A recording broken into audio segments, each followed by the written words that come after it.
following presentation of Money's Crazy Mind has been pre-recorded for your entertainment.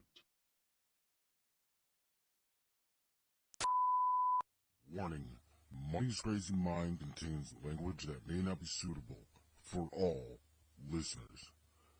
Discretion is advised, but will be completely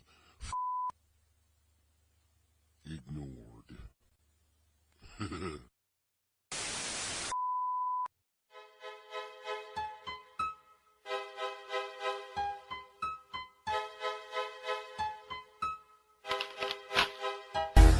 I'm sick of it, doing right, doing wrong.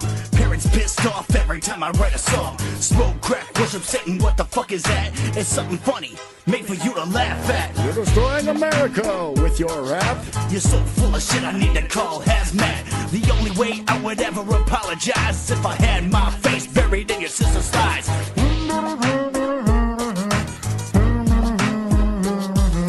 Okay, I'm sorry for what it's worth, but the best part of you was the afterbirth. If you can't take a fucking joke, then go jump in the river.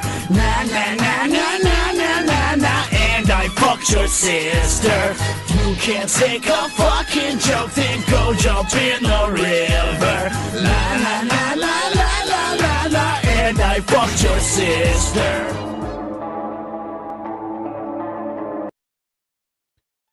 All right. Hey, sounds like this thing's working. Is it working? Hello. All right, man. It is weird to be back, but that's what we are. We're back. Did we make it? Are we back? I think so, man. I mean, I see me. I'm right there.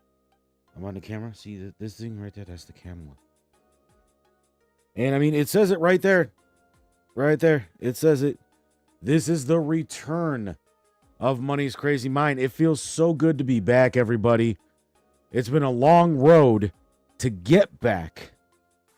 But the important thing is that I'm back. You see it. We are on air broadcasting from Spook Central. Hello. Not much has changed in the background here at Spook Central, but there have been some changes. Mainly the fact that last week I was planning to do this just about a month, or maybe even just a little bit over a month from the last time I was here on the air with all of you lovely people. And I just got to say, man, you know, it's kind of humbling a little bit to see all the love that the Money's Crazy Mind Facebook page has been getting recently. Yes. There has been a little bit of a development over on the Money's Crazy Mind page. Yeah. So, you know, it just seems like every day I've got maybe 2 or maybe 3 people checking out the page. That's kind of cool, man. I like that. I like seeing that. I like seeing that quite a bit, actually. So thank you to all the new people that are checking out the Facebook page and learning about the show. I'm glad to have you all there. So for those of you that have ventured into what I affectionately refer to as the asylum, let me just say it's been a journey this past month. A lot going on health-wise, obviously. You know, did a stress test. That was kind of interesting. So generally, or basically what they were telling me, and I'm understanding of all of it. Like, let me just throw that out there. I understand everything that they were trying to tell me. You know, my heart is operating under normal stress, which is a great thing. But my blood pressure jumped up to the point to where I could have had a stroke had they continued the stress test. So that's alarming. That's kind of alarming and a little bit humbling. So we definitely got to find out what's going on with my blood pressure.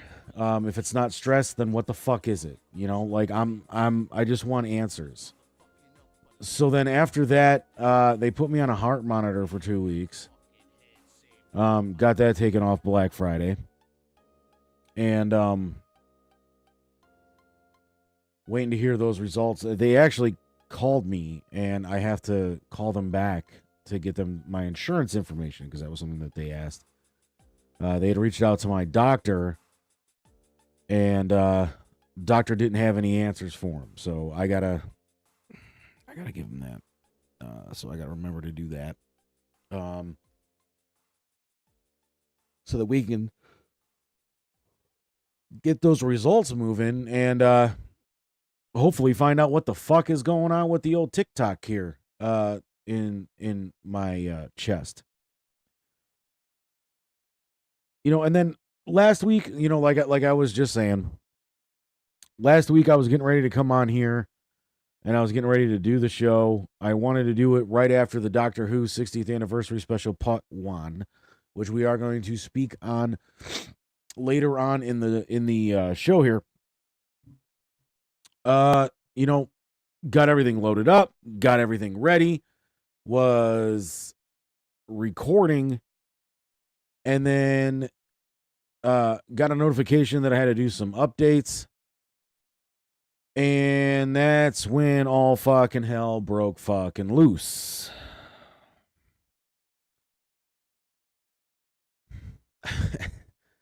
You know, if it wasn't for bad luck last Saturday, I don't think I would have had any. You know, I'm sitting there, I wake up, it's a great day.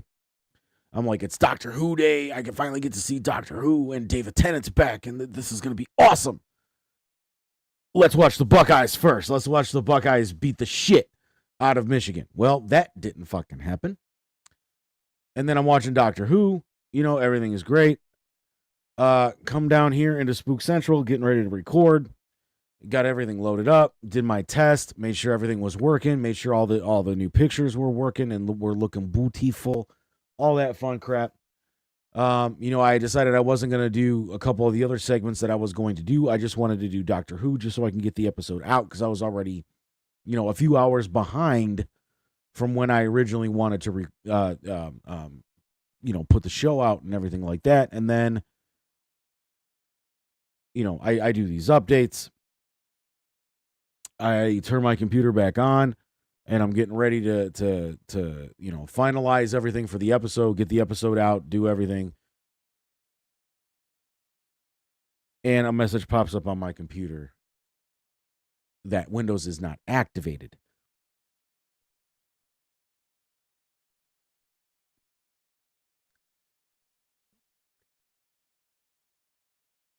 How?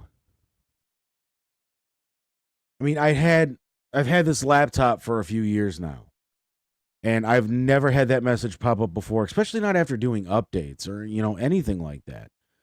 So I pick up, you know, my phone, and I'm just like, hi, Microsoft, I need your help. Something happened to my product key, and it broke. 5 hours later, I still don't have the problem fixed.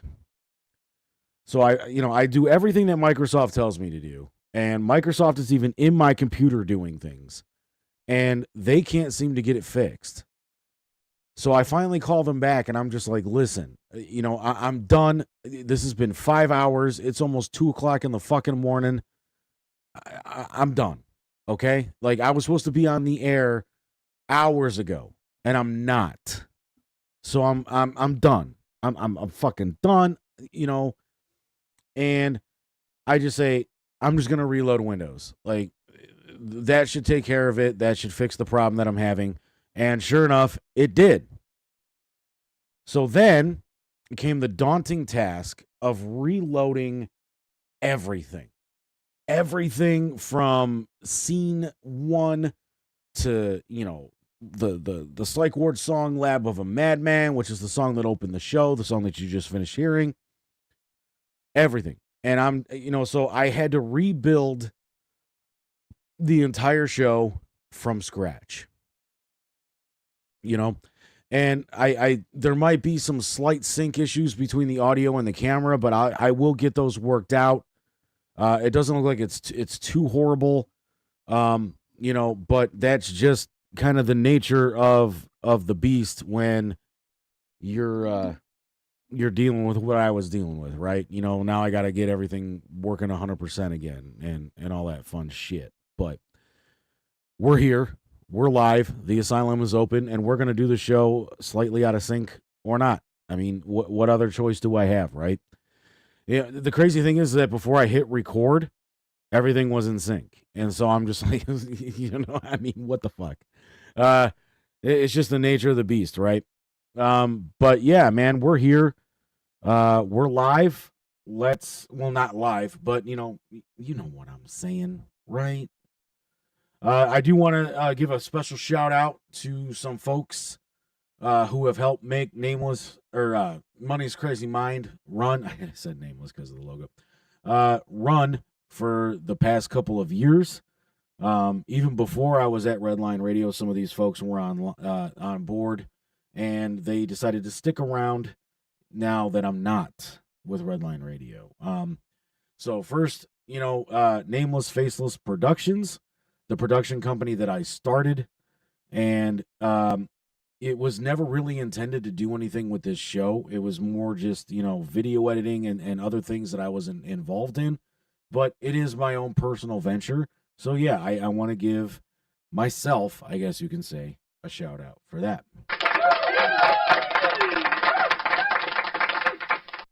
Money's Crazy Mind wouldn't be what it is without our great theme song, and it is done by those guys right there. Look at the timing on that. Their logo popped up right when I started talking about them. The official theme song of Money's Crazy Mind is Funny Bone by Psych Ward. And I want to thank those guys for continuously being on board with Money's Crazy Mind, allowing me to continue to use Funny Bone all these years later. And all the other music of theirs that I've used. Right now, we're currently using Lab of a Madman, as well as the underbed music that you hear in segment 1 of the show.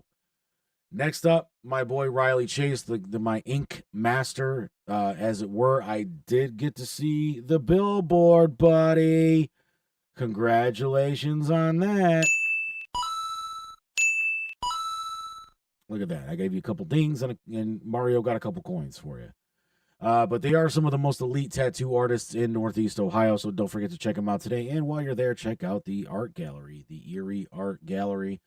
Some of Northeast Ohio's best independent artists putting their product on display for each and every single one of you at Tattoo Therapy Inc. and the Erie Art Gallery. And a special shout out to Lisa Summers and Kezi Productions for allowing me to welcome back Growing Wings Adult Services as one of the sponsors for Money's Crazy Mind. Now, I do want to say this. Speaking of Kezi Productions and Lisa Summers and all those folks, they are starting their own podcasting studio. I don't think that's a secret at this point to anybody. Lisa Summers was heavily involved with Redline Radio for a long time. And even before I announced my exit, she announced hers. And I'll admit it. Her and Jeff James, the host of Loud and Local, they asked me if I would want to come on board to, their new station, their new studio, and everything like that. And I respectfully declined. And I said, I'm kind of doing my own thing right now. I got to get my shit figured out before I decide to do anything and jump on with anybody. And so I've said it before, and I'll say it again. And if any of those new eyes on the Money's Crazy Mind page might be doing it to try to get some information on where this show is going, well, this show is staying right here with Nameless Faceless Productions. Period.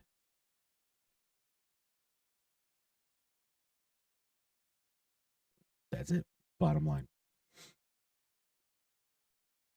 But another crazy thing happened Saturday night while I was on the phone yelling at Microsoft because, and they even proved it. Like, that's the craziest part about the whole thing. Like, I read them off my product key. And I'm like, this is the product key that is digitally built into my laptop. I cannot change it. Even if I want. And why would I want to? I mean, like, that was the part of it that made no sense to me. Like, they're sitting there, well, did you change your product key? No. Why would I change my product key? I bought the fucking laptop for damn near $800. So I had a product key. Why? Huh? So, oh, yes, that product key is definitely valid. No shit, Sherlock. And I already checked the asshole for you. And Watson says, yes, that's a valid product key. So why did I get this message? If you can't answer the fucking question, then fix my computer. And they couldn't. I had to fix it myself. That's my rant for the day. Thank you so much. It is now. If I can be serious for a minute. Like I said, other news happened Saturday night. And that news brings us to a brand new segment here on Money's Crazy Mind. It's time to try to get rid of a little ring rust. All right. You see from the picture there, CM Punk made his return to the WWE after almost 10 years of being away.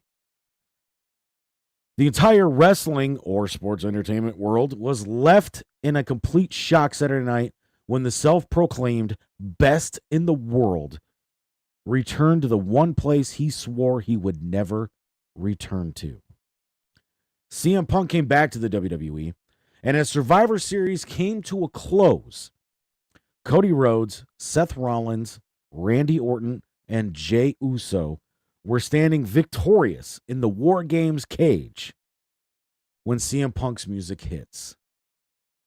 Overshadowing and making the return of Randy Orton, which had been advertised, and that he was going to be in the main event of Survivor Series in the War Games match, standing tall next to Cody Rhodes for the first time since Legacy.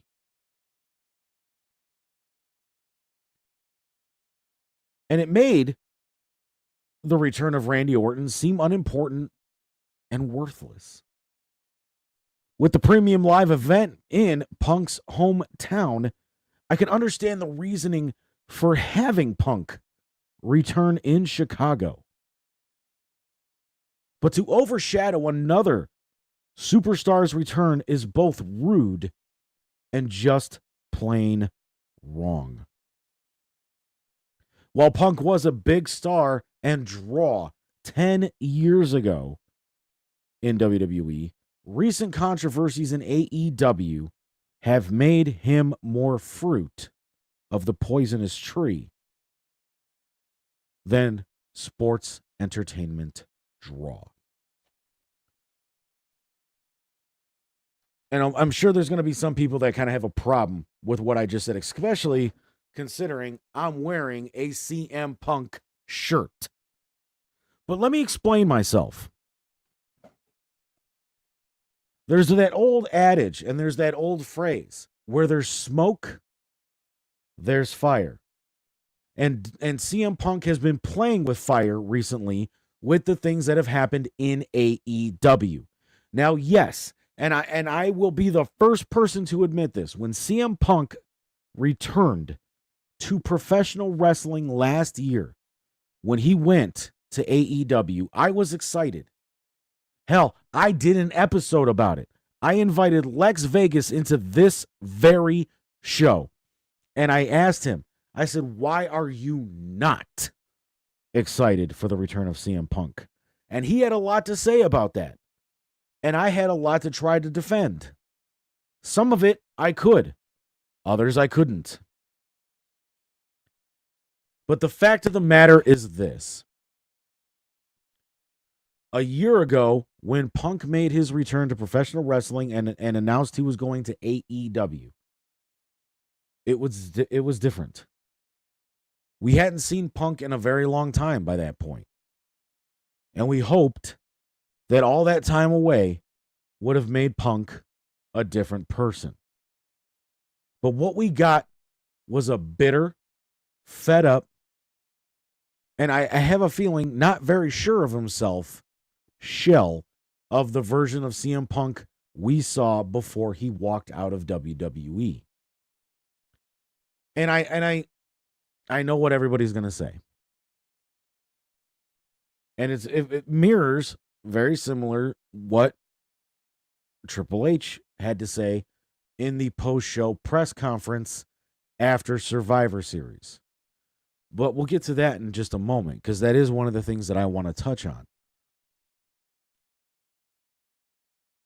The incident with the Elite, where CM Punk was in a press conference very similar to the one that they did right after Survivor Series.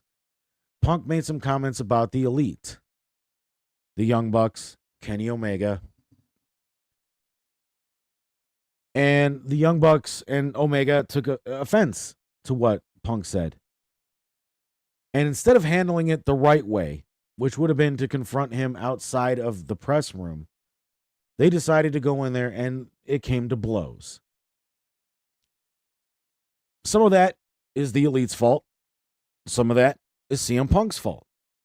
CM Punk should have known not to speak about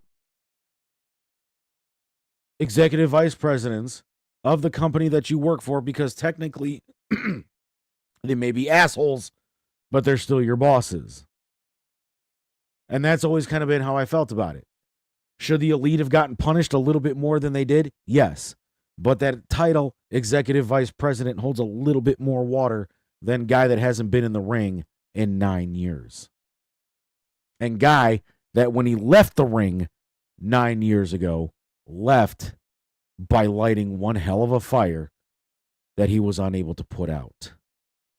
Now, lawsuits and things of that have prevented not just WWE, but CM Punk from talking about a lot of those incidents that happened 9 years ago, or 10 years ago now, when he left the WWE. We all heard the podcast. We all know what was said on the podcast. And for a while, I believed everything that Punk had to say on that podcast.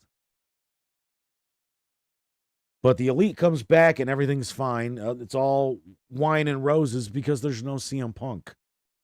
But then AEW announces that Punk is coming back as well. They build a whole show around him. That show was called Collision. And again, for a while, things were better. Punk was behaving. There was no backstage incidents going on. Enter Jack Perry. Okay, again, was Jack Perry responsible for the event that Punk ended up going off the handle about? Yes. But Punk didn't handle it the right way. You would have thought he would have learned from what happened with the event with the Elite. He didn't. He handled that problem the exact same way he handled the problem with the Elite. This time, it cost him his job, and he was terminated from AEW. And for weeks and for months, we heard WWE time after time come out and say, we are not in the CM Punk business. It came from that dude's mouth right there, Triple H. It came from Nick Khan's mouth, the executive of WWE. It even came from now WWE's new parent company, Endeavor, that they didn't want anything to do with Punk because they've dealt with Punk in the past when he was in UFC and got the shit kicked out of him twice.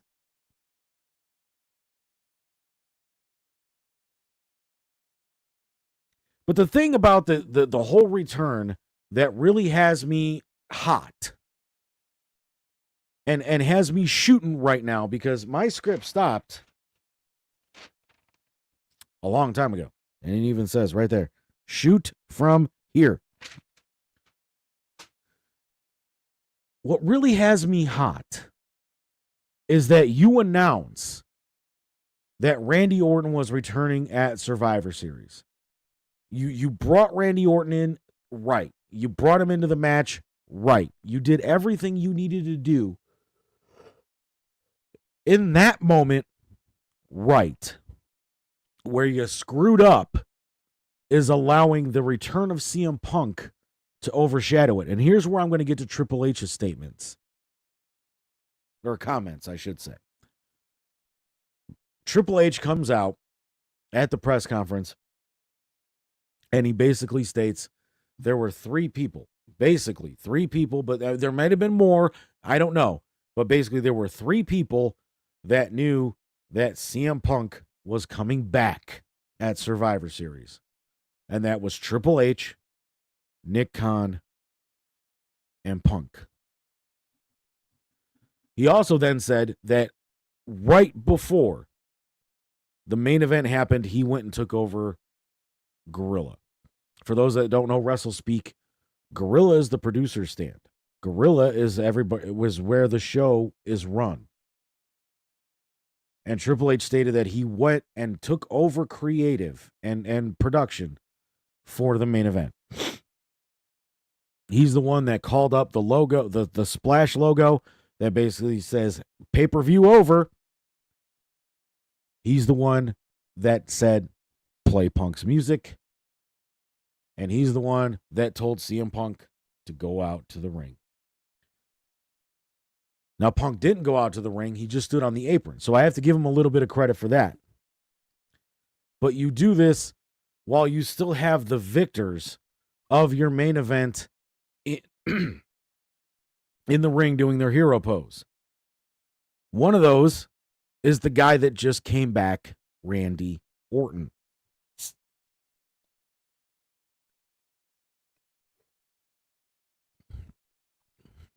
And this is where I say the overshadow came in. Instead of giving Randy Orton his moment, instead of letting Randy Orton have his moment where he returned, you basically sat there and said, you don't mean shit. We just brought this guy back. And WWE gave Randy Orton almost 30 minutes to open Monday Night Raw. I have to give them credit for that. But you still brought up the fact that while he's standing there having his great return moment, in walks fucking CM Punk and outshadows him. And it wasn't Punk this time that interrupted him. It was Rhea Ripley. And she basically said, yeah, your return meant shit because that other guy came out and overshadowed you. That other guy that overshadowed is the same person that Rhea Ripley has been seen on many fan cams flipping off CM Punk and making fun of him. But there's another person who did the exact same thing. And he had to be held back by Michael Cole, Corey Graves, multiple referees, and a couple of wrestlers as well. And that's Seth Rollins, the current heavyweight champion, or WWE champion, I guess I should say.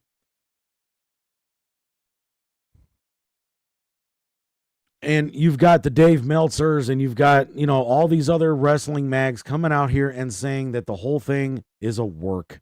It's setting up a match between Punk and Rollins at some point in the future, probably Mania. But for me and my eyes, I got to tell you, I saw a lot of hatred in Seth Rollins' eyes. And Seth Rollins has been one of the WWE superstars that have been pretty damn vocal in not wanting CM Punk back. And that to me holds a lot of water. So for me, what do I think about the whole situation? Quite frankly, I think WWE is playing with fire and CM Punk is on borrowed time. This isn't the same WWE that you were able to do the pipe bomb at all those years ago, pal. This isn't the same WWE that you were allowed to go and pretty much defame all over Colt Cabana's podcast. This isn't the same WWE that's going to put up with your bullshit. So if Triple H's other words during that press conference, and those were pretty much, it's been 10 years, and you're not the same person you were 10 years ago. Unfortunately, all I've seen from Punk is that he's not the same person that he was 10 years ago, but he's not a better person than he was 10 years ago. And I really want Punk to prove me wrong. I was one of the biggest CM Punk advocates. That's why I own this t-shirt back in the day. But it wasn't just WWE that Punk screwed over all those years ago. It was the fans. And it was a fan like me. I was at the Monday Night Raw that Punk no-showed when he decided he didn't want to play here anymore. And he left. I was there. And that hurt.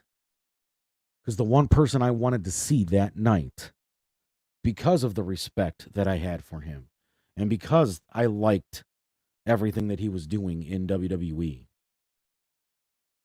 I wanted to be there. I wanted to see him. And he decided to no-show the show. So am I a bitter fan? A little bit. Forgive but not forget kind of situation. I forgave Punk for leaving 10 years ago. And like I said, I was really excited and I was super happy that he came back to AEW. But then all he did was prove me wrong. And he proved a part of me right and a part of me wrong. So, for the question at the top, is CM Punk cancer or savior for WWE? The jury's still out on that. But I'm leaning towards cancer. And that's only because CM Punk has done nothing to show me otherwise in recent years since his return to the world of professional wrestling. I hope Punk proves me wrong. I really do. But nothing that I've seen from him recently says otherwise. But we are going to move it right along here. And my favorite NFL football team is the Pittsburgh Steelers.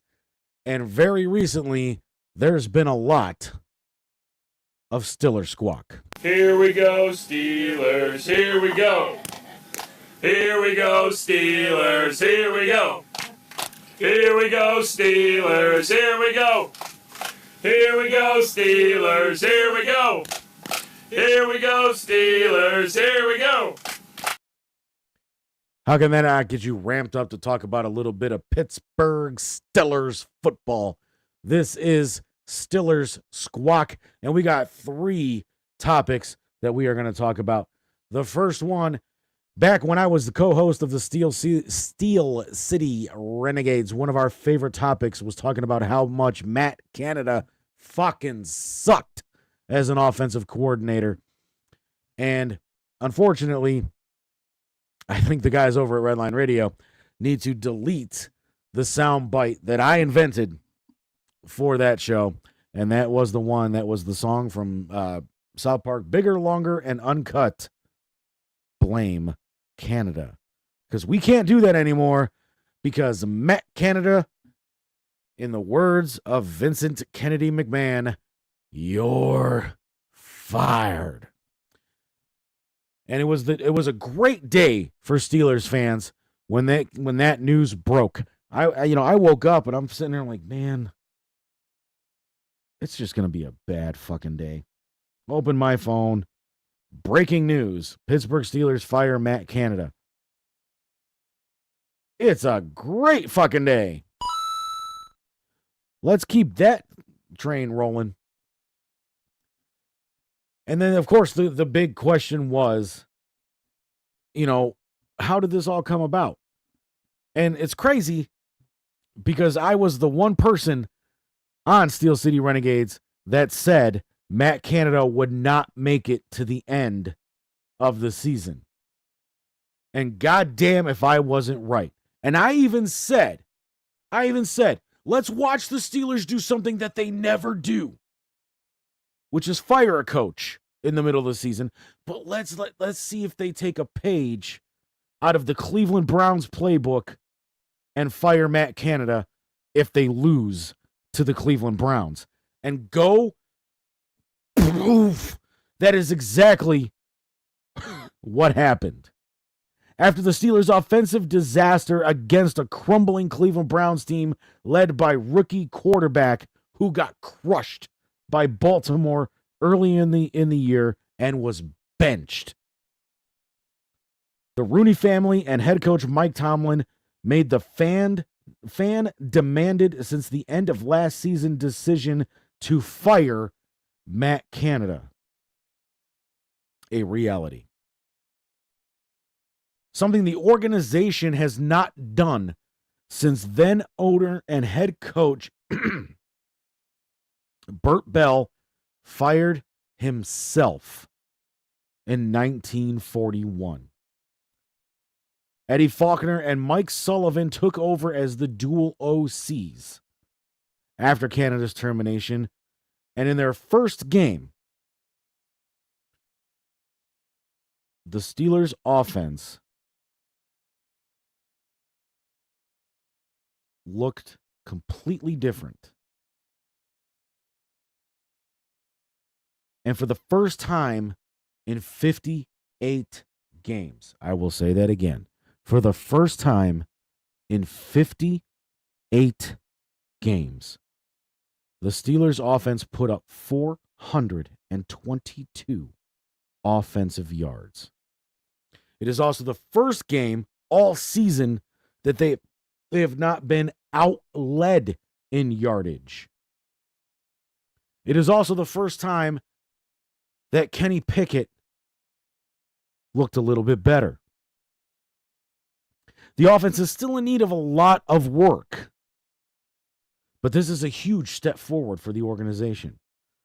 With the Cardinals up next, as long as they don't take the 2-10 Cardinals lightly, this is a great chance for this new offense to grow.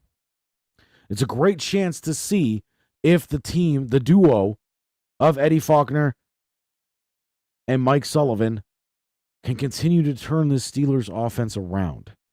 And the crazy part is that even the members of the Steelers team are sitting here saying, we feel better now. We feel like we're being listened to. We feel like this offense actually can be something. And the fans are starting to see it too. There is a negative that I want to discuss from the Bengals game, and that is Diontae Johnson. A favorite target of mine from my old Steel City Renegades days. While we did beat the Bengals 16-10, number 18 decided to just stand there after Warren got sacked and ultimately fumbled the ball. And it conveniently landed right near Johnson, who could have picked it up and saved the play for the Steelers. However, he allowed Cincinnati to recover and run it in and run it with it. They didn't run it in for a touchdown. Thank God for that. And did number 18 decide to run in and stop the recovery? No. He continued to stand there and do nothing.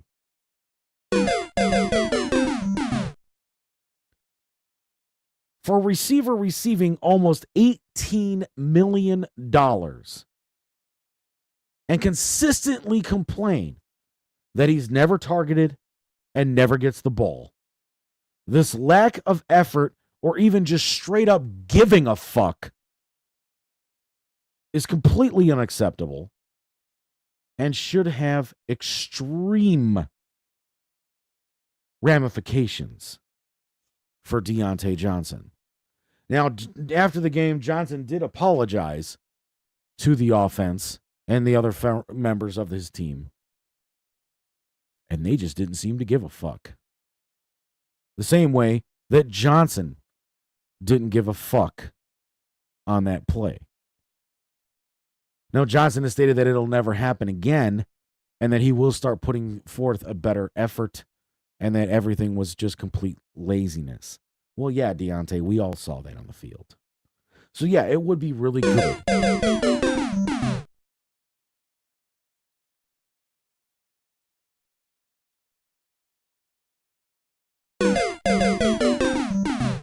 Okay.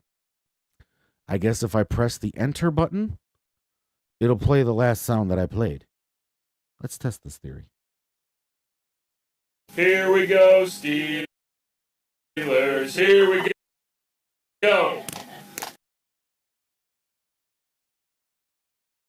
Cool. All right. Well, look at that. We just learned something. Like I said, I got new toys. When I had to rebuild Spook Central from scratch, I downloaded a few new toys. One of them is this neat little soundboard thing that I can load in some sounds to. So listen, we got a ding now. And it's better than... Right? All right, but there is one more topic to speak on here in Stiller Squawk, and that is Kenny Pickett the future franchise quarterback for the Pittsburgh Steelers? I didn't take any notes on this, so I'm just going to shoot, kind of like I did with CM Punk. Is Pickett the future? I don't know. Do I want Pickett to be the future? Yes. Why? Because this kid wanted to come to Pittsburgh. This kid wanted to be a Steeler. He made it his business to bother the fuck out of Mike Tomlin just about every day before going into the NFL draft. Now, the University of Pittsburgh and the Steelers share offices in Pittsburgh. They're right across the hall from each other. So it was pretty convenient for Kenny Pickett to go and bother Mike Tomlin just about every day. And other members of the Steeler organization, for that matter. So do I want Pickett to work out? Yes. Do I want him to prove almost every detractor wrong? Yes. Especially Cleveland Brown fans. But I haven't seen enough from Pickett to decide. And there's a reason for that.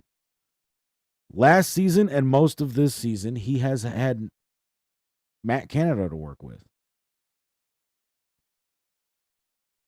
Matt Canada, in my opinion, ruined Ben Roethlisberger's final season with the Steelers. And I have a feeling that if Ben was able to perform better in that final season, when they did draft Kenny Pickett, he wouldn't be sitting behind Mitch or in front of Mitch Trubisky. Or at least last season, he wouldn't have been sitting behind Mitch Trubisky. He would have been sitting behind Ben Roethlisberger. And I'm pretty positive that that's the case. But of course, Ben had to deal with Matt Canada, his final season with the Steelers. And I have a feeling it was a squandered season. While we did end with a positive record, but I mean, we've ended with a positive record every year since Mike Tomlin's been here. Where we're lacking is in playoff appearances and playoff wins under Mike Tomlin. But now that Kenny Pickett does not have Matt Canada holding him back, this is going to be the true test. How does he do with Eddie Faulkner and Mike Sullivan until the end of this season? How does he do when the Steelers bring in a new offensive coordinator next season? That will be the time when I think we all can evaluate Kenny Pickett and see if he's worth being a quarterback for the Pittsburgh Steelers for the foreseeable future. Or if he's a bust. This is the time for Pickett to stick it. And when I say stick it to all the detractors that are out there in Steeler Nation. And I am one of those detractors as it stands right now. Why? I have not seen enough from Kenny Pickett. And a lot of that you can blame on Matt Canada. But there's some of it that you have to blame on Kenny Pickett as well. His accuracy is not great. He's missing a lot of wide open fields, receivers, number 18 being one of them. Now, a lot of that might have had to also do with Matt Canada, because Canada wasn't allowing Kenny to audible when he was on the field. But now he doesn't have that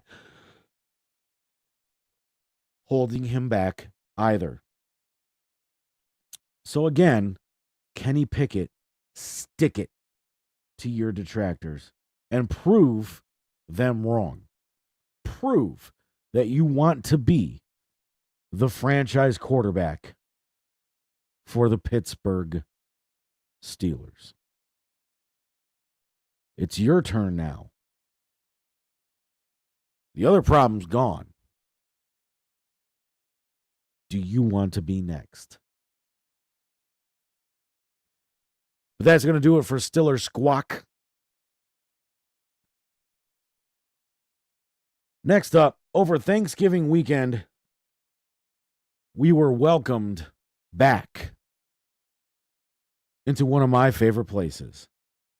And to talk about that favorite place and another one of my favorite things to talk about, it's time to get bit by the nostalgia bug.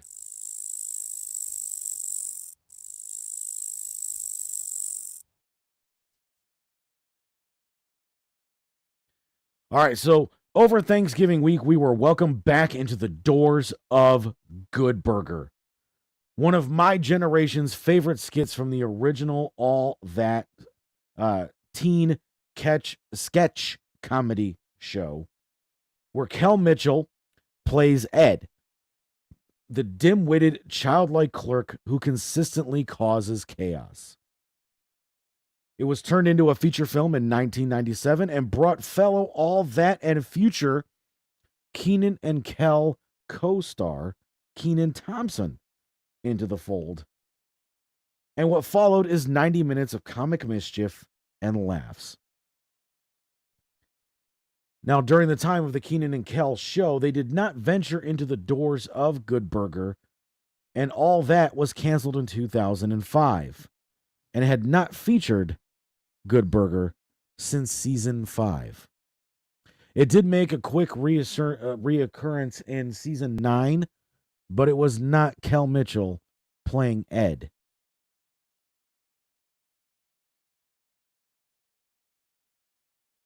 Miraculously, Good Burger 2 was released this past week on Paramount Plus and features a returning Kenan and Kel, back as Ed and Dex. No other returning characters, or original characters, I should say, from the first film returned in full cast roles. However, fellow All That and Good Burger alumni Josh Server had a cameo as his character from the first movie, Fizz. Lori Beth Denberg also had a cameo as All That character Connie Muldoon. And the film had a lot of positives. It felt like Good Burger. It didn't fall into modern stereotypes or political correctness. It basically took you back to the late 90s and the way things were done then. And the film felt like Good Burger. And that was something that I hoped was going to happen. I didn't want to see the 2023 version of Good Burger. And that's not what we got. We got a very faithful return of Good Burger. Ed and Dex were the same characters that they were from the original, and even Ed's oldest son, who is a mirror of Ed himself, did not feel overplayed. Overall, the film was good and definitely knew the audience it was for, and that was 30 and 40-somethings. But was also aware that those people are sharing it with their kids. Honestly, the only negative I have is that the basis of the story was the same as the original film, but obviously with a little twist. But a new burger joint moves into town and wants to take over Good Burger. But this time, the owner of that new chain is the sister of the original antagonist, and she cons Ed, who now owns Good Burger, into selling it by tricking him into thinking that the restaurant will remain open and everyone will get a raise, and all they're doing is franchising the Good Burger name.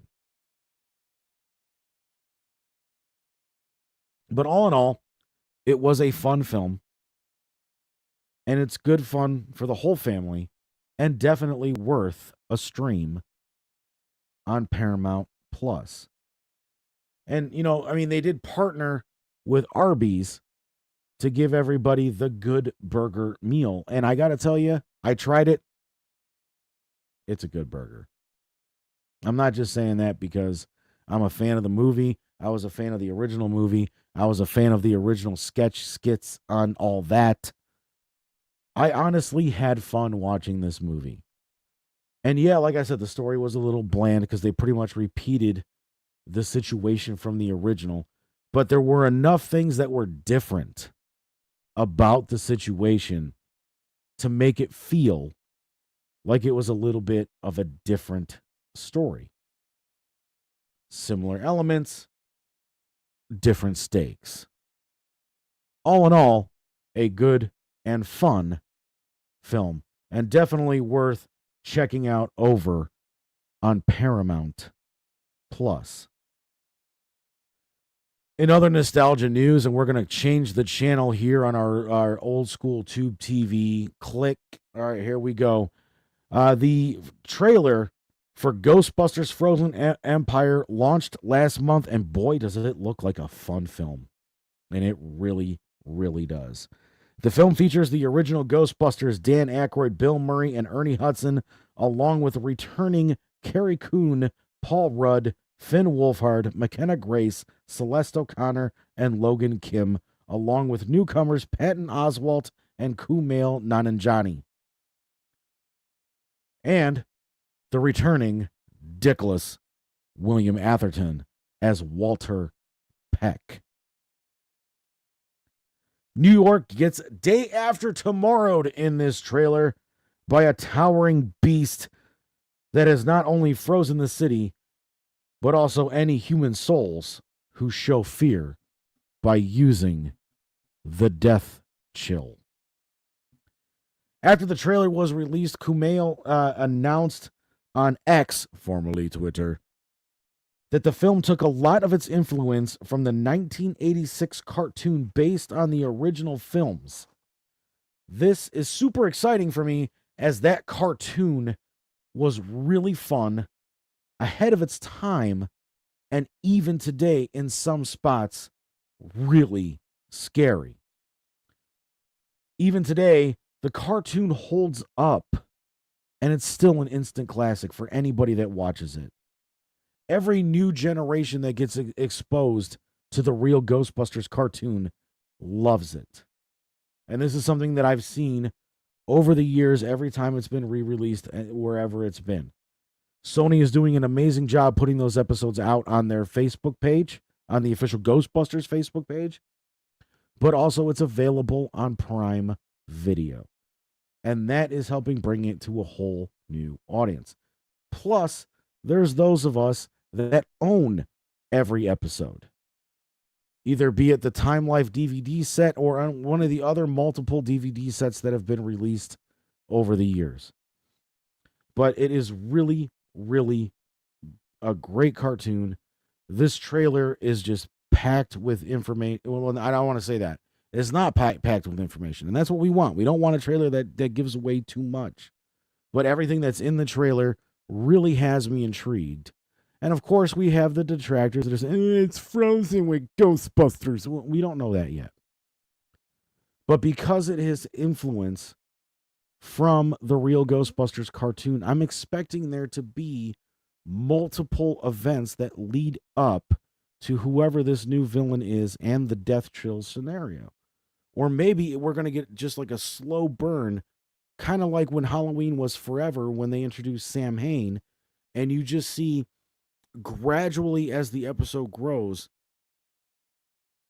that the danger in the episode grows. So maybe we see, Mr. Death Chill. That's just what I'm going to call him. I don't want to call him,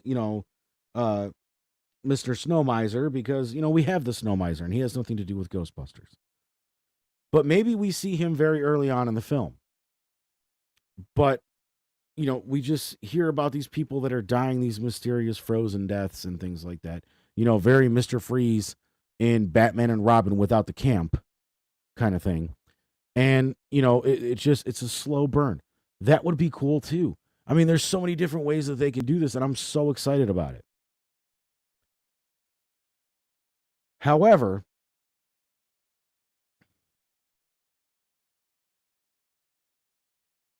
all of this greatness was overshadowed by one particular moment in the new trailer. And it started what Ghostbuster fans have affectionately referred to as Parkagate. This image of the Spengler family wearing red Ghostbusters branded parkas sparked an internet frenzy of ghost heads worldwide attempting to find the brand of coat and how much it cost. And how much it was going to cost to modify it to look exactly like the one in the picture right here. It turns out it is a Wuxley Sabertooth 2, and it comes in at the very low, reasonable price of $1,700.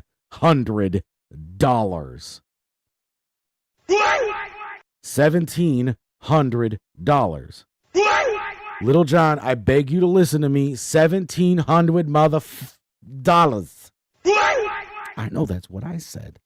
I don't know why everybody bought them, but they're fucking sold out everywhere. I know, it's insane. It's sold out in less than 2 days. And Wuxley is in a huge rush to make more of them because they're offering Ghostbuster fans a wonderful deal to get this coat at a steal of a price, offering Ghostbusters fans using the code word Ghostbusters 10% off your purchase of a Wuxley Sabertooth 2. Now here's the beautiful part about the Wuxley Sabertooth 2. It'll keep you warm in sub-zero temperatures as it's rated to go to negative 20 degrees. Now, I got to go on record with this, all right? I really do. Never in 39 years have I ever seen anything like this. It shows the fanaticism of this fan base and the craziness of new things.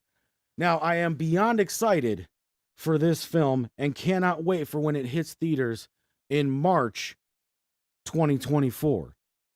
But I'm telling you, I mean, Ghostbusters fans going out and buying out every red coat that they can find, even if it's not the one from the film.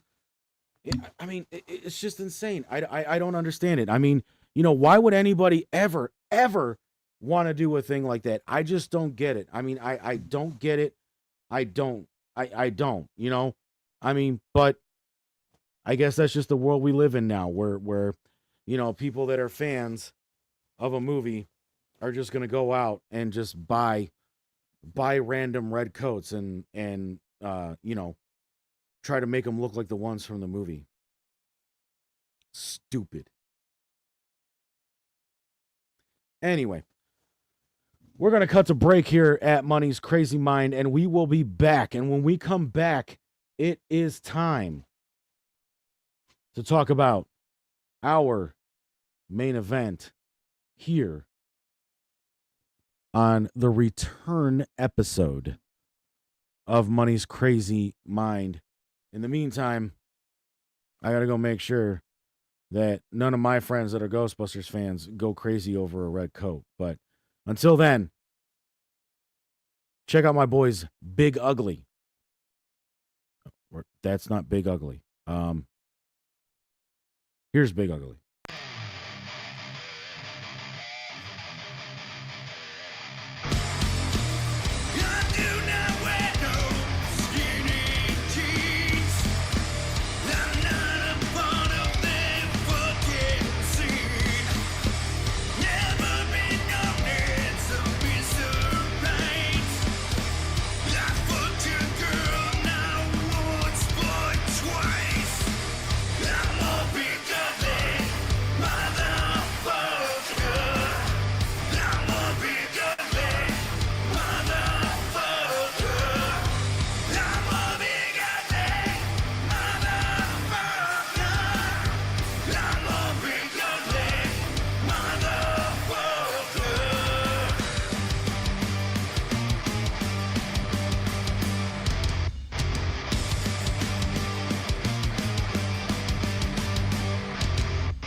Oh wow, that sounds really great.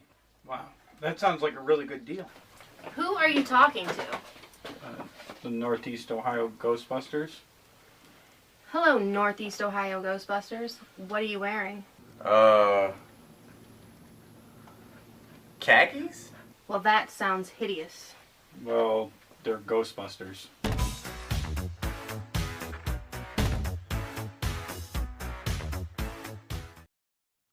All right. Here we go. We are officially already in to our number 2 here on the return of Money's Crazy Mind. Welcome back into Spook Central, ladies and gentlemen. The asylum is officially open and has been overrun by its main person here. But If I can be serious for a minute. I don't even think you guys heard that. So, hold on. If I can be serious for a minute. As Landstorm said, we are great. I'm very grateful to be back. I'm doing this show by myself. First time in years. I mean, it was with the Halloween specials when it first started. With the Halloween special part 1, as it turned out to be. But I'm very grateful that you guys are sticking around with me in this new version, this new venture, and this new start to Money's Crazy Mind. And we're not done yet. We got more changes that are coming. I got more things in the works to improve the show and everything like that. And this one feels a little bit different. For the first time in a long time, I feel like trying to see how I want to word this, and then we'll get into the main topic of the show. The main event, as it was. But, I mean, I just feel like this is what the show has been lacking in some of the recent time. I mean, it started with the Halloween specials, the All Hallows Eve specials that I put out. And then even when I was talking about the HasLab, which, by the way, as of today, I'm going to grab the official countdown from Hasbro.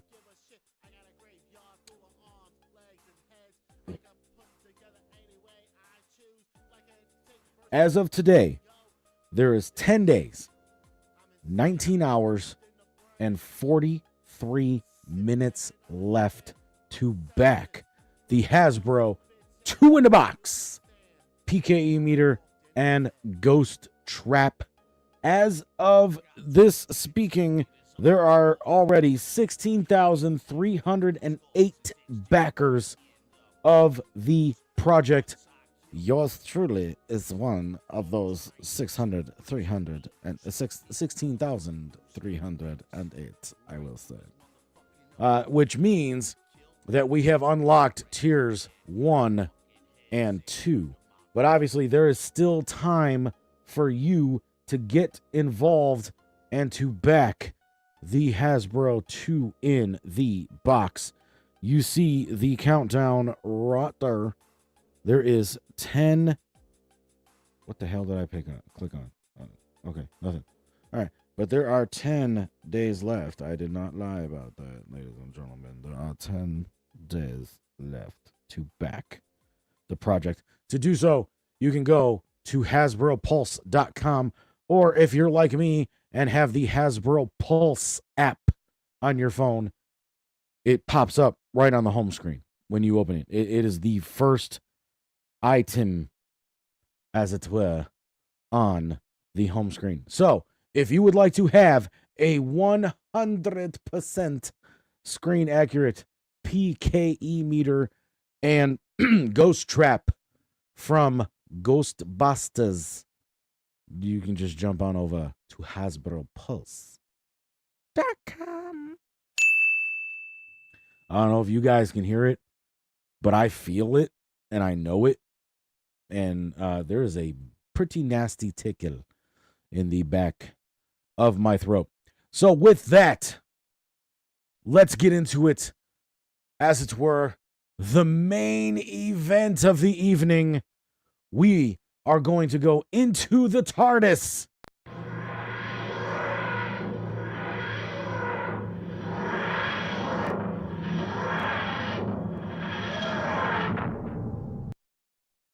Welcome into the TARDIS, ladies and gentlemen, and we are discussing the 60th anniversary of Doctor Who, which was officially on November 23rd, Thanksgiving. That was the night in 1963 when Doctor Who hit the airwaves for the very first time with the Doctor and his niece. Now, the TARDIS that you are seeing behind me was debuted in the first part of the 3-part 60th anniversary special, which aired on November 25th all over the world. For most of us, we were able to watch it on Disney Plus, but if you are in the UK, you were able to watch it on BBC One. And the Star Beast marked the return, which is the name of the episode, The Star Beast. Or marked the return of quite a few Doctor Who alumni, which is kind of par for the course when you come to these anniversary specials. If you think about the 50th anniversary special that, Jesus Christ, aired 10 years ago, it also saw the return of quite a few of the men who've played the Doctor over 50 years. And also it featured the current Doctor at the time, Matt Smith, and the Doctor who had just left the show, David Tennant. But it also marked a brand new Doctor, the wartime Doctor, the Doctor who existed in between. And in between when? We don't know. Was it right before the 9th Doctor, which was Chris Eccleston, which was the first Doctor we saw when the show returned in 2005? Don't know. Was it? Did it happen before the TV movie? Don't know. Because the TV movie featured a Doctor who had just regenerated. So we don't know when the wartime Doctor fits into the Doctor Who timeline. But speaking of part 1 of the 60th anniversary specials, it was The Star Beast. And it was an episode, and it returned 5.6 million viewers on BBC One and the BBC iPlayer, with a peak viewership coming in at more than 6 million. And this was the strongest showing of Doctor Who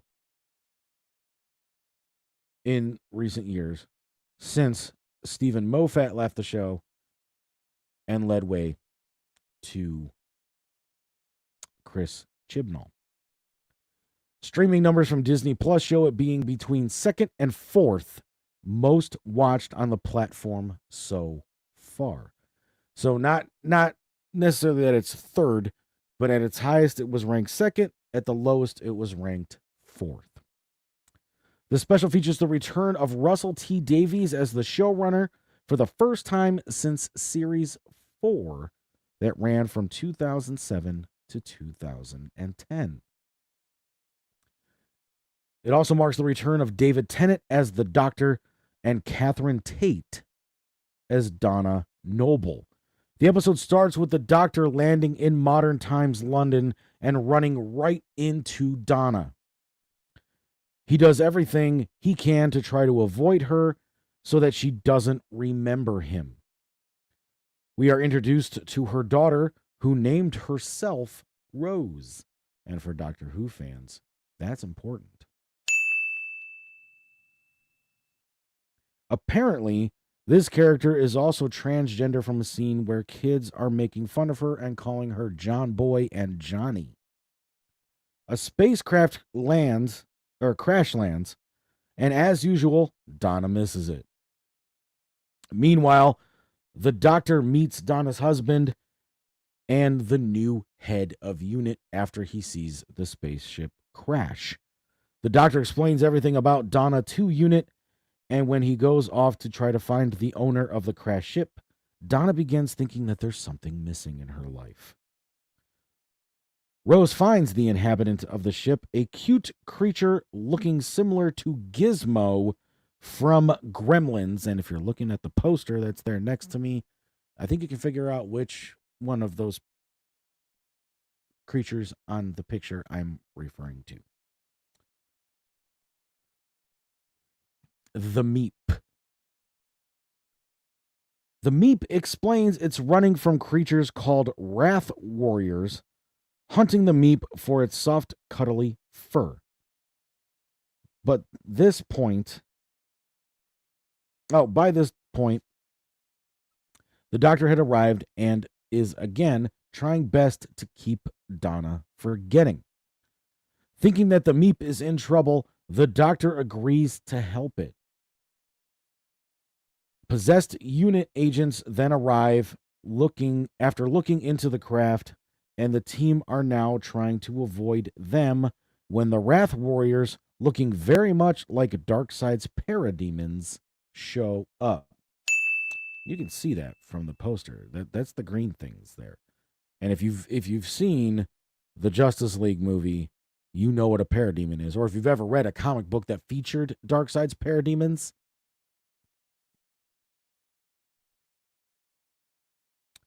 a firefight breaks out between the possessed unit, real unit, and the Wraths. The Doctor begins deducting that something's just not adding up. The Doctor, Donna, and family escape, and the Doctor puts the Meep and Wraths on trial. We discover that the Wraths are actually the good guys and that the cute little Meep is actually an asshole and the true villain, and takes the Doctor and the team hostage after killing the Wraths.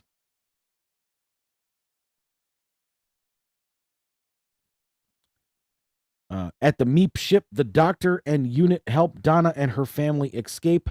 Donna then begins remembering and chases after the Doctor, who is trying to stop the Meep. The Doctor is trying to disable the ship when Donna busts in. As the engines, which are destroying London, start to activate, they get separated, and the Doctor is needing help because now he's in one half of the room and Donna is in the other.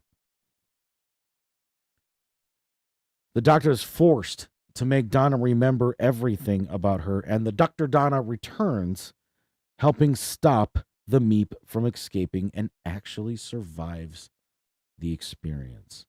So for those of you that may not remember, in Series 4 of Doctor Who, the last appearance of not only David Tennant as the Doctor, full-time appearance as David Tennant, or with David Tennant as the Doctor, and the last series to feature Donna Noble, played by Catherine Tate, Donna was able to gain the essence of the Time Lords by reaching into the Doctor's regenerating hand, which he kept on the ship because he needed. You never know when you're going to need an extra hand, and that's just a quote from him. I didn't come up with that nonsense.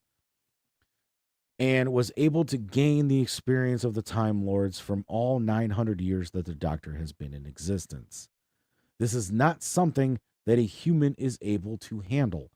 And with Donna taking in the Matrix, which is what they call it, I'm not just calling it the Matrix because I like seeing green code dripping down from the screen. However, I love the movie The Matrix, and who doesn't? If she were to retain the knowledge that she has, all 900 years of the Time Lords, it would kill her.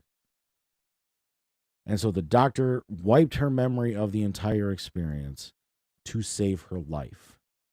So that's why we keep saying that, he's trying to keep Donna forgetting, because he doesn't want to be the reason she dies.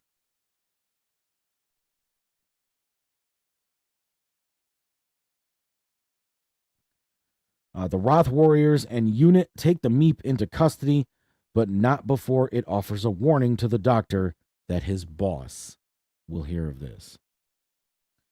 Donna and Rose offer an explanation to the Doctor on how she was able to survive, and the Doctor offers Donna one last trip in the TARDIS before saying goodbye.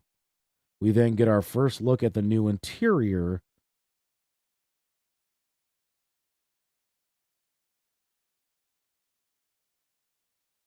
of the TARDIS, and it looks sweet. I love this design of the TARDIS.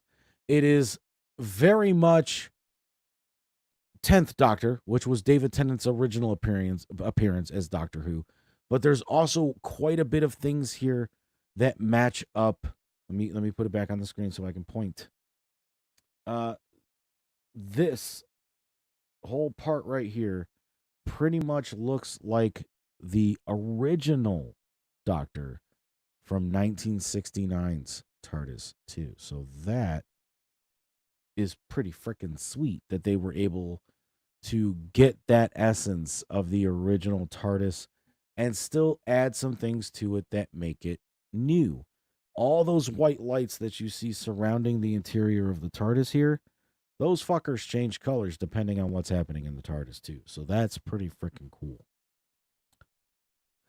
It's a hybrid between the original TARDIS from the first Doctor and the 10th Doctor's, David Tennant's first time playing the Doctor. It even has a coffee machine. But Donna, being Donna, spills coffee into the controls of the new TARDIS, and it goes haywire, sending them hurtling into time and space, and ending part 1 of the Doctor Who 60th anniversary specials. I absolutely loved this special. The team of Russell T Davies and David Tennant are always gold. Catherine Tate back as Donna is just phenomenal. None of these people have missed a step. And I mean, David Tennant still looks like the 10th Doctor, even though he is officially the 14th. Catherine Tate doesn't look like she's aged a day since Series 4. And we're talking over 10 years ago. The fact that the story is actually adapted from a 1980s Doctor Who comic book released by Marvel Comics, written by Pat Mills, John Wagner, and illustrated by Dave Gibbons. That's right, David Gibbons, the man responsible for illustrating one of the greatest comic books of all time. And you can fight me on this. I will win. The Watchmen.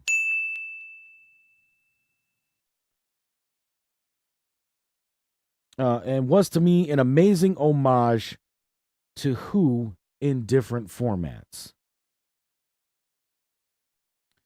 And this adaptation is loyal to that original story featuring the 4th Doctor and K9, making it worthy of an anniversary event.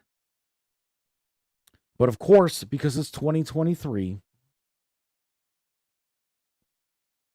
and actually, I just want to point out one thing here. If you look at the poster here for the Star Beast episode of the 60th anniversary specials, this is actually a modern day recreation, kind of showing some of the minor differences between the comic book and the 60th anniversary special. But this image that you see here is almost a direct facsimile of the comic book cover of that 1980s Doctor Who comic. And I mean, obviously there's several differences, but the Wrath Warriors are here. The Meep is there. the starship was in the spaceship, I guess I should say, was in the background of that original comic. But obviously it's not the 14th Doctor, David Tennant, standing there. It's the 4th Doctor, who was originally played by Richard Baker, standing there with K9 and his companion, not Donna and Rose. But this is a very close recreation of that cover. The one thing that was different is that in the comic book, and I'm not sure if it's just because it's a different Meep or if they wanted to do something different for the 60th anniversary special, but the Meep in the comic book, his name is Beep the Meep, is actually blue. So that was kind of a slight change. But the story is very, very, very true to what was in that original 1980s comic released by Marvel Comics. But of course, because it's 2023 and no one can apparently have nice things, some special individuals on the cesspool that is the internet are whining that there was a transgender storyline in the episode. It did nothing to take away from the episode, and I didn't even notice it until it was mentioned in Whovian message boards, and the fact that is even still being an issue that makes people's asses itch is baffling to me. It was literally, because I counted 20 seconds of screen time and is forgotten and never mentioned again in the other 58 minutes and 40 seconds. We do not even know if this character will have any long-term plans in coming episodes or seasons. So to be complaining about something that may not even matter is childish and stupid. I'm very excited for the next 2 episodes, and from what I hear, part 2, The Blue Yonder, is going to be much darker and meant for a more adult audience. Now, I just want to touch on a couple things here about this transgender storyline from the Star Beast episode. The character in question is Donna's daughter, Rose. And like I said, that they were poking fun of her in the beginning of the episode, calling her John Boy and Johnny, and that Johnny looks very pretty today, and things like that. And then there's another moment where the Doctor is talking to the Meep, trying to figure out who the Meep is, and he says he. And Rose kind of gets on him like, oh, so we're assuming that the gender is he. And he goes, oh, right, yeah, sorry, we don't do that anymore. Well, okay, so how do you identify yourself?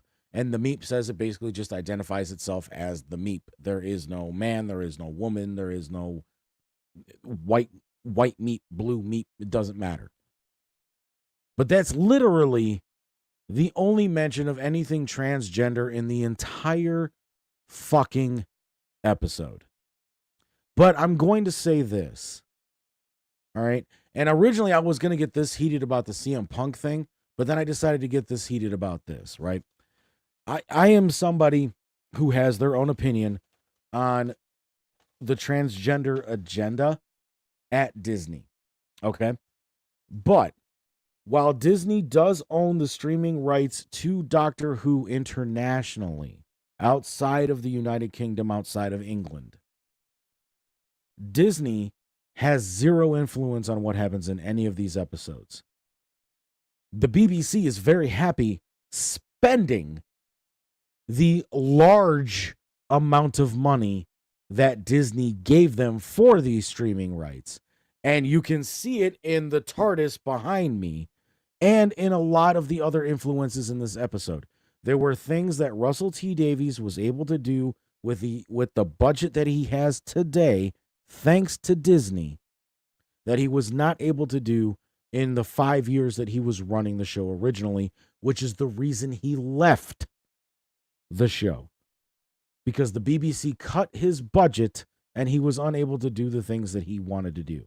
They then brought in Stephen Moffat, and Stephen Moffat did most of, all of Matt Smith's seasons as the Doctor, and Peter Capaldi's. And then Stephen Moffat got tired of what was going on, and they brought in Chris Chibnall. And that's when, if you want to talk about an agenda, watch those episodes, all right? And, it's so crazy because, a couple of the people that are so vocal about this 20 seconds of screen time about a transgender agenda and that it is going to ruin Doctor Who were the same people that were bitching about the other agenda that was happening in the Chris Chibnall episodes of Doctor Who, and saying that was going to ruin Doctor Who. I hated everything that Chris Chibnall did. I watched it because I'm a fan of Doctor Who. And I knew that if the ratings of this show dropped too much, we wouldn't even be getting these specials. Russell T Davies would not be back. David Tennant would not be back. And we would be questioning what the future of Doctor Who is again. But obviously, there was enough people out there that enjoyed the episode so that 6 million people in England alone watched it. And I don't even know how many people watched it on Disney Plus yet, because they haven't released that number. All we know is that it was second. It went from second to fourth place, depending on the time of day it was. So this new version of Doctor Who, this 60th anniversary special, is definitely bringing eyeballs back to the product that might have stopped watching it because of Chris Chibnall. But here's what I want to say about it, right? And anybody who's a longtime Doctor Who fan would probably feel the same way I do. And it's something that the Doctor has even said in the past, but also said it in the special. He's a Time Lord. He's not human. He is neither he or she or alien. He is just simply the Doctor. And there's something that happens in the episode that I don't want to reveal, because I do want people to go back and watch it. But there is something that happens in this special that can explain that entire 20 seconds. That can explain why Johnny became Rose. And it's also the reason why she chose the name Rose. I briefly mentioned part of it, but there's another part of it that goes into it, and it's something that I don't want to reveal here. I try keeping it as spoiler-free as possible. I did go pretty in-depth into what the episode was about, but there are still other things in the episode that I did not touch on. But here's what I'll say about it. Think about the words that the Doctor said.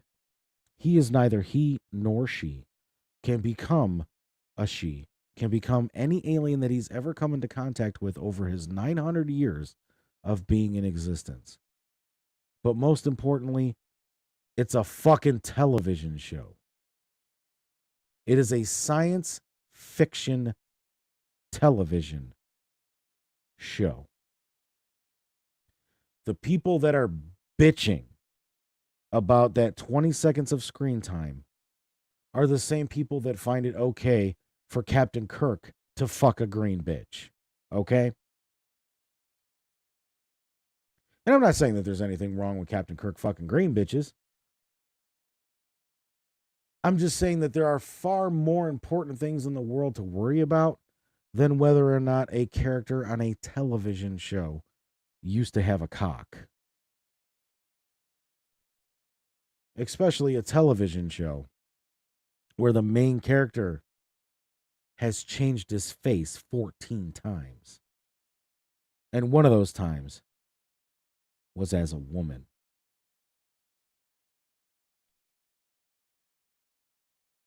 And I, unlike some of the people that are bitching about that 20 seconds, was very excited about the fact that the face before this one that returned, and we still have not gotten the reason as to why this face returned as a completely brand new regeneration of this character. So that's one of the reasons why I'm excited for the next 2 episodes. I want to know why the Doctor regenerated into a Doctor that it has been in the past, which has never happened in the history of Doctor Who. In all of the 60 years, the Doctor's never regenerated into a previous form that he has taken. So this is a massive storyline that has not concluded yet. I'm thinking about all these people that are upset about this, and I'm just like, dude, half the people that are bitching about it were excited when the Doctor became Jodie Whittaker. The other half are the same people that sit there and say, girls can't be Ghostbusters. I didn't like the movie, but I have no problem with girls being Ghostbusters. I also had no problem with Jodie Whittaker being the Doctor. I actually wanted it. I even told my wife, and she even told me I was crazy, and I'm the fan.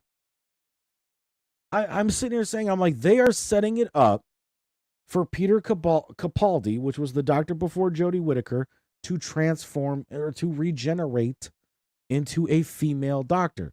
The first time in 60 years or 58 years of Doctor Who that this has ever happened. And I was excited for it. But again, just like the Ghostbusters movie, the story that they told with that female Doctor was what turned me off. Not the fact that it was a female Doctor. I just don't understand it. I really don't. And it's like, I've watched this special several times because I like it that much. And maybe that's why I'm picking up on certain things about that particular storyline that where it makes it not that big of a deal to me. And I have spoken to several people who are not Doctor Who fans about it. And I'm just like, if I explain it the way that I just explained it to you, it makes sense, right? It makes sense that this would be part of that particular character's story. And if you've seen the episode and you know what I'm talking about, and you think about it in the terms that I just put it, it makes sense, does it not? Leave comments below. But that's also part of what made this so good, is that you can sit there and you can go back and you can watch it and you can pick up on things that you didn't pick up on a first watch, or maybe even a second watch or a third watch. The story is that good. And it's the first time I've been excited for Who in 3 years because of what the story that Chris Chibnall was telling with Jodie Whittaker as the Doctor. So I'm excited to see what we got coming up next. And we still haven't even seen a single hide or hair of Neil Patrick Harris. And I do want to clarify something that I made a mistake on when I was talking about the trailer. However, I did get to watch a lot of Classic Who growing up, but I did not get to watch all of Classic Who, mainly because PBS, which was the affiliate here in the States back then that was showing those classic Doctor Who episodes, didn't show them A, in order, or B, they didn't go, they only showed specific years of Doctor Who. They didn't show the entire catalog. Plus, a lot of episodes over the decades have gone missing, and that was mainly just because of the BBC's, oh, we'll never show this again kind of thing. And then, PBS called and said, hey, can we have Doctor Who? So there's a lot of missing episodes of Doctor Who too, but over the decades, those have been starting to get found, and the BBC is doing everything they can to put them out, but they're not available outside of the UK right now. But anyway, I made a mistake when I spoke about who I thought Neil Patrick Harris was going to be.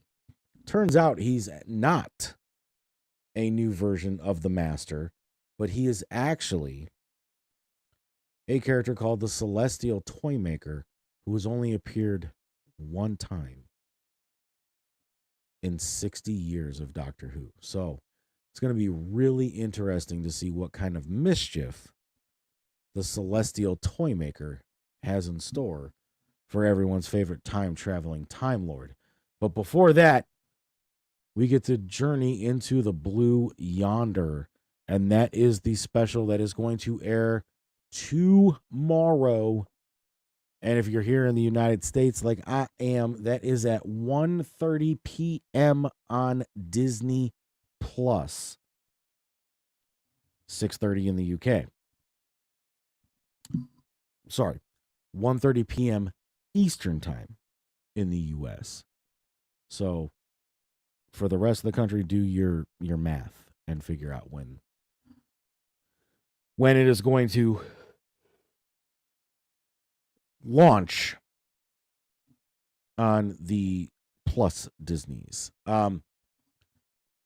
But I mean, again, it's been fun. I can't wait to see this next episode. I can't wait to see where the TARDIS has landed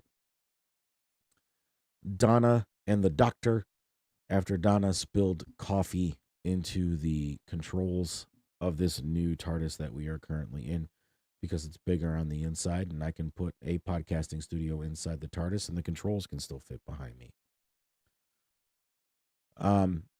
But I mean, it's been fun. We get to see the sonic screwdriver doing shit it's never been able to do in 60 years, so that's pretty cool. And I mean, I'm just having fun, seeing these characters together again. Before the 60th anniversary specials began airing, I actually went back and watched the Catherine Tate episode.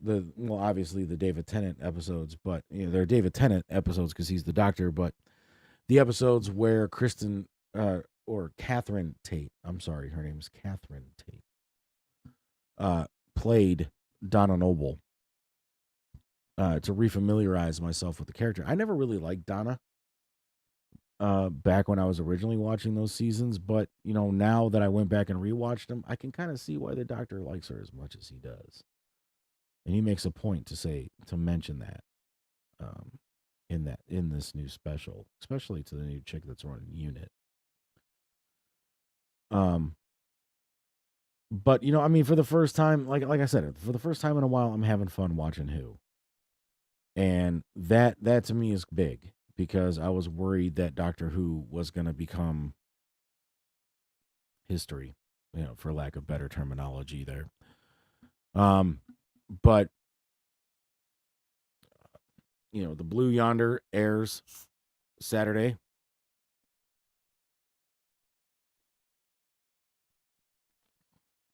And can't wait to see what this next part is.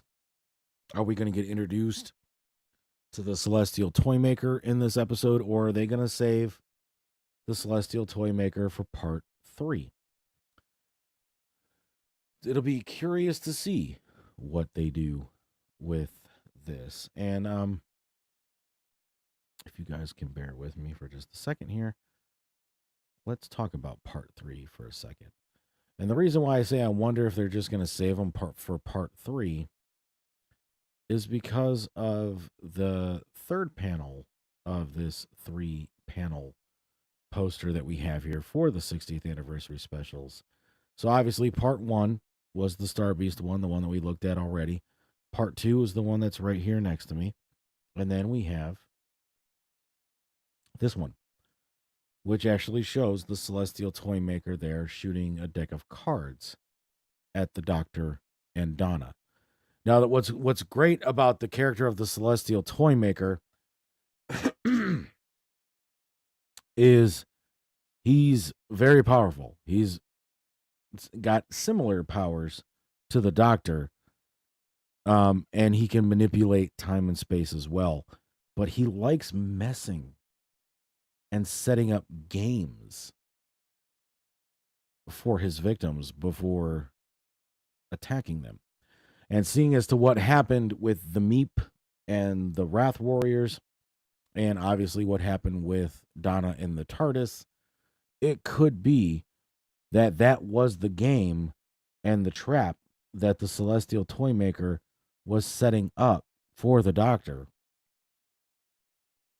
And he fell right into it. But could the Celestial Toymaker also be part of the reason why the Doctor regenerated into a Doctor who has already existed?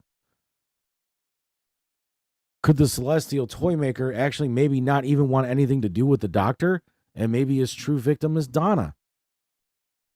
Maybe that's why Donna got thrown back into the middle of all of this and was forced to remember and was forced to take on the Matrix yet again. There's so many questions that still need to be answered, and we got 2 episodes left to answer them before we get to say goodbye to the 14th Doctor and Donna. And we also get to say goodbye to David Tennant as the Doctor yet again. And we usher in the time of the 15th Doctor. And I can't wait to hear what people are going to have to say about this guy. Because I'll be back to talk about why they're fucking stupid. The way that I just did for everything that they had to say about 20 seconds of this special. I mean, it doesn't make any sense to me. It really doesn't. But that's it, man. I mean, that is the 15th or the 60th anniversary special, part 1, The Star Beast. We talked about what I'm looking forward to seeing in part 2 and part 3, which are going to be coming up in the next 2 weeks. This week is part 2. The week after that is part 3. And then we move on to what is going to be the next season of Doctor Who coming next year in 2024. Hopefully that show didn't get delayed too badly because of the SAG-AFTRA strike, but I have a feeling that affected a lot more American productions than it did European. So Doctor Who might be on board, to be coming out on time, but we don't know. Won't know until we get a release date. But I do know this, that after these 3 60th anniversary specials, we are going to be getting a Christmas special for the first time in a while. And we are going to be introduced to the 15th Doctor in that special. More on that as we get closer to it. But that's going to do it for the return of Money's Crazy Mind. First episode I've done in over a month, and I can't believe that. But it happened, man. It happened. Felt good to get back behind Spook Central here. A completely brand new Spook Central since I had to redo everything from fucking scratch. And, before we end the show, actually, I want to talk about a couple of things that I went through trying to get this to happen, right? So I mentioned that the cameras might be slightly out of sync in parts of the episode. It looks like it's cleaned itself up a little bit as the episode's going on, so that's pretty cool. But I spent 3 hours trying to get audio fixed, trying to get the video to work and be in as sync as I could get it. I had to redo sound bites. I had to redo the music that you guys hear. I had to redo everything that you guys see here multiple times just to get it to where we were to be able to make this episode happen. So that's how much I believed in this version of the episode, that I was willing to put up with the camera being slightly out of sync to be able to try to bring you guys this episode still. So think about that, man. Think about that. All right. But, I had fun doing this. We'll be doing it again next week because we will be breaking down part 2 of the Doctor Who 60th anniversary special. So we will be venturing back into the TARDIS again next week. And then we'll be back the week after that, breaking down the final part of the Doctor Who 60th anniversary special. And then depending on when they air the Christmas special, normally it's been on Christmas Day, but we'll see if tradition holds for that. I'm hoping it does. You know, I mean, we got Russell T. Davies back in charge, so I have a feeling it probably will be. That's always been one of the fun times with Doctor Who is being able to watch Doctor Who on Christmas Day after dealing with family and all that, you know, jazz that you do there. It's nice to unwind watching the doc. Normally I get to watch Steelers and Patriots football, but it looks like they're not doing it this year on Christmas. So we will see when the Christmas special is going to air. But like I said, we will be back next week talking about the Blue Yonder.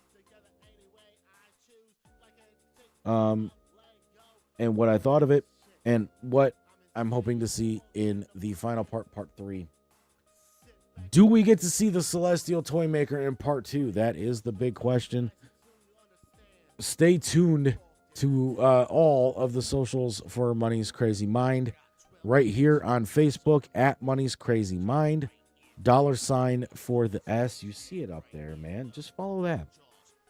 Or you can catch us on YouTube, Money's Crazy Mind Podcast.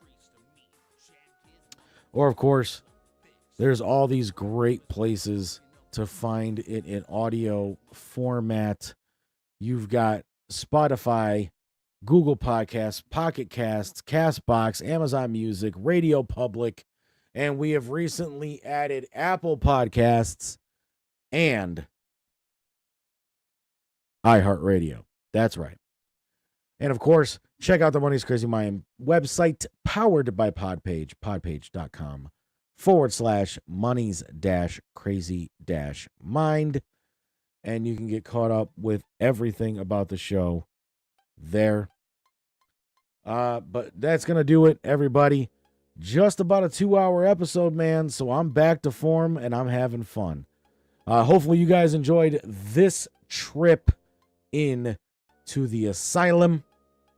Like I said, back next week, breaking down Doctor Who 60th anniversary part 2. And we'll see what other crazy stuff happens in my mind next week, right here. Again, thank you to all of my great sponsors that stay on board with us. Tattoo Therapy Inc., the Erie Art Gallery, Psych Ward, the guys that you hear playing in behind me right now, and Growing Wings Adult Services. Until next week, everybody, I gotta go put my red coat away. Have a week. Money's Crazy Mind is proud to be the exclusive flagship broadcast of Nameless, Faceless Productions. That's all, folks.